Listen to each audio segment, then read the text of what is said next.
Hi everybody, welcome back to my YouTube channel. My name is Lesego Seloane and I am an environmentalist, entrepreneur and the daughter of this amazing African soil. And on my platform you get to see everything green, everything entrepreneurial and everything just about in between. Check it out. Hi everybody, welcome back to my YouTube channel. My name is Lesego Seloane, an environmentalist, entrepreneur and the daughter of this amazing African soil. And I'd like to just say thank you to returning viewers, to new subscribers. If you haven't been on this channel, please subscribe. This is everything green, everything entrepreneurial, and just about everything in between. And if this is up your alley, please subscribe and join the Green Hearts gang. Thank you so much. So in today's episode, we are continuing with our recycling episode. So on this episode, I will just be unpacking a few concepts, unpacking a few definitions, and just teaching on what this whole phenomenon is all about. It's not really a phenomenon, but for somebody who really doesn't care about recycling, for somebody who doesn't really care about the environment, for somebody who's got no cooking clue about all of those things and they've just literally left that in primary school, this would be very beneficial for you. Don't forget to hit that subscribe button. Alrighty, so on this episode, we are unpacking a few words that I think we should get to know in this series, in this recycling series. So the first word that we're going to unpack today is recycle. So what is recycle? I mean, any of you who have decided, look here, I'm scrapping all of this. This is for when we had those special visits in primary. And look, that is it. And that's the last time I'm ever going to hear about being a litter picker or being about somebody that is looking after the environment or a tree hugger or any of these very weird terms that a lot of people aren't pursuing or a lot of people aren't practicing. Well, today, this very episode, we're going to unpack all of that. So the first word is recycle, like I say. So recycle means reusing, right? Recycle means taking a certain material and using it again. So basically, recycle is reuse, using something again. Simple, to the point, using something again. And the word says it all. Again, cycle. There's a cycle, so it comes up again, over and over again. So those are the kind of materials that you want to use from time to time. Reusing it. So basically anything that you can think of in your kitchen, in your stationery, at work, wherever you find yourself on a day-to-day basis, if you're able to reuse it, those are the things that you need to go for. And that's where the tagline reuse, reduce, rethink is coming from, where you're thinking up different ways to use a certain thing, or when you are reducing the consumption of a certain thing, because it then allows you to be more sustainable, or it allows you to be somebody that is recycling. So you reduce the consumption, or you just simply reuse. So reuse, rethink, reduce. Those are the three big words for today. And the next word is sustainability. So what is sustainability? What is it all about? It's a big buzzword in the world right now. Sustainable living, sustainability. How can one live sustainably? How can they be a sustainable citizen? There's a podcast interview that I was involved in a while back that speaks about sustainable citizens. So I will put the link down in the description below, whereby you can actually listen to that. How can one become a sustainable citizen? And this is what in our company we actually advocate for environmental activism. So we always say people need to be living towards becoming sustainable citizens. So what is sustainability? Okay, we get it. So what is sustainability? Sustainability is using your present needs, right? Today's needs, present time needs, without compromising the needs of future generations. So if you need this amount of water, you are not compromising future generations' consumption of that need, right? So if you're using consumptions of coal in 2022, you're not compromising the needs of that coal for energy in the future. So for future generations, you're not compromising that. So that's sustainable living. You're always checking what you're using and making sure that you're not compromising the use of that for future generations. And obviously, as one person, you're thinking, how can I possibly compromise the use of future generations when I'm just living by myself, or when I'm just one person compared to 7 billion people, and the 7 billion for the future generations or more, 8 and more? How can I possibly impact on future generations' needs? In many ways. So there's a term called supply and demand. We as consumers actually have a say. We as consumers actually have a big role when it comes to what the industry of today is actually consuming. The industries of today is actually having as an output. So when we together collectively decide we don't want to use plastic as much as we are using it because it's really polluting everything all around us, we actually have a say in what we are using presently without compromising future generations. Get it? So that's sustainability. That is what sustainability is all about. And then the next word is waste. Simple. Grade 1 work, grade 2 work. Waste is material that you don't want to use anymore. It's food, so there's different types of waste. And the 4 types of waste are green waste, organic waste, food waste, and hazardous waste. So these are the kind of waste that we are actually exposed to.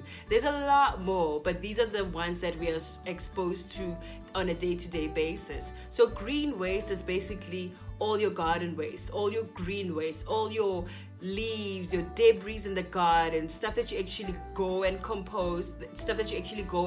decompose of at an actual garden waste. And there's a few garden wastes in the whole of Johannesburg and other parts of our country where only garden waste is welcomed in that particular place. So yeah, that's where I spend most of my time. And like every week, every day, I'm actually at a garden waste spot. And my teams, all the various teams in Ronero Creations, they visit these green waste centers and they dispose of the green waste, leaves, garden clippings, all of that.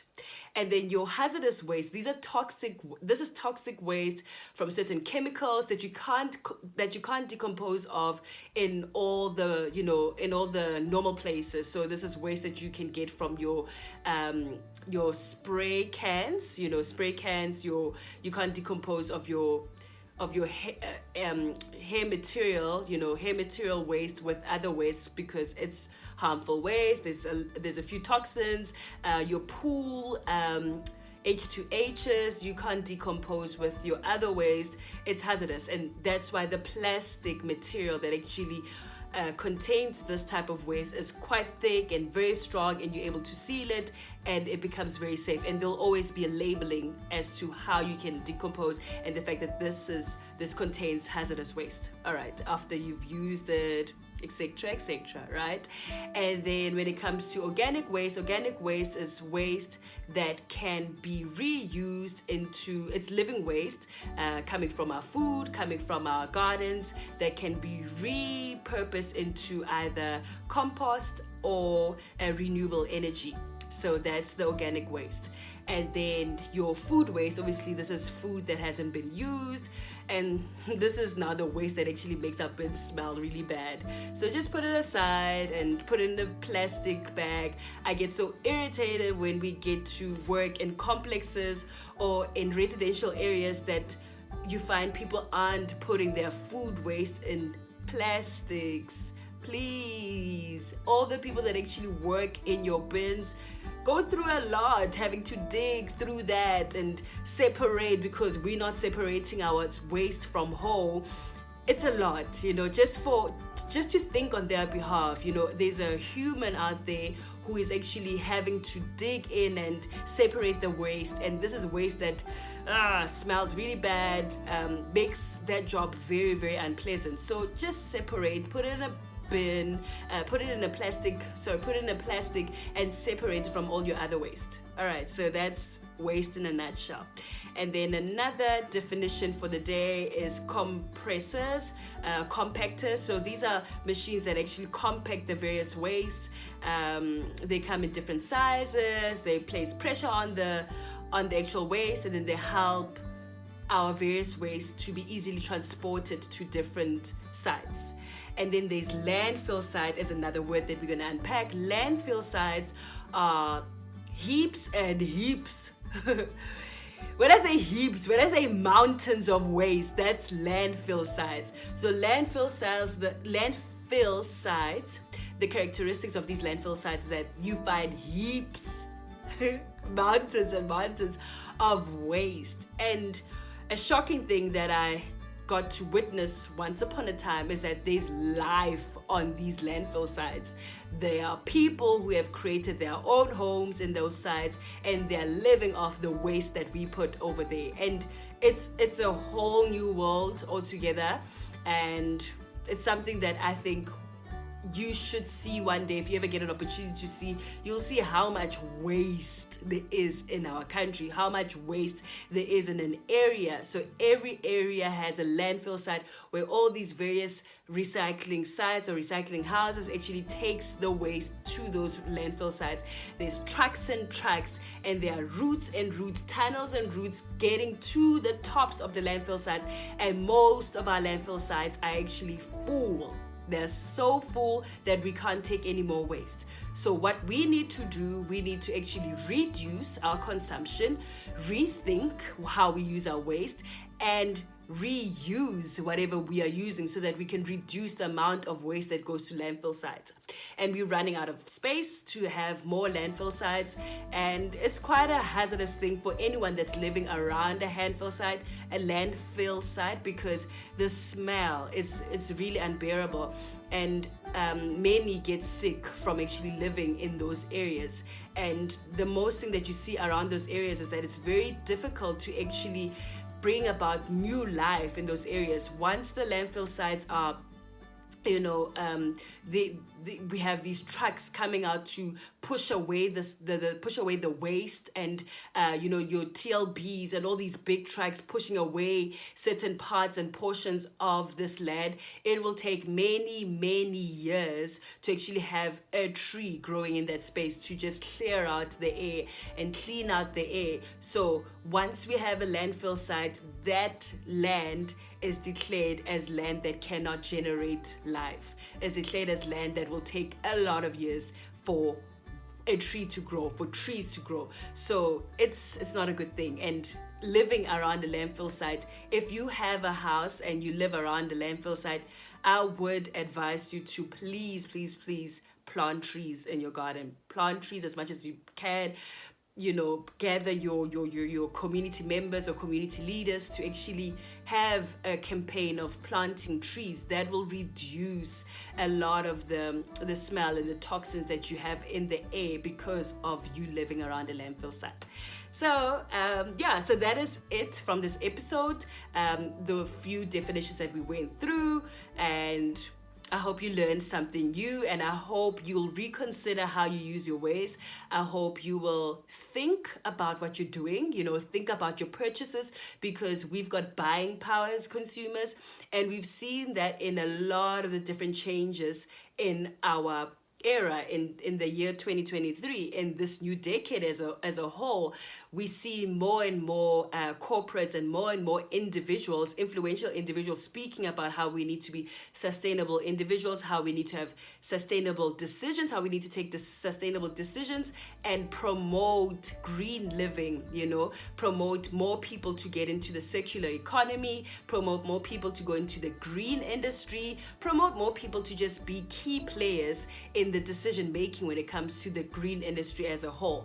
and I will unpack all of this later on in future videos about the opportunities in this space, and actually how much money can one make and what kind of career can you make out of the green industry or the circular economy and all the opportunities that are in that space. But for today, we've tackled recycling, and I hope you will continue learning, because there's a lot more we can learn. This is like basics. That's why I kept on saying primary school, because we're just having a refresher course and we are taking it bit by bit, and we will get to learn together on this journey. I hope you loved this video.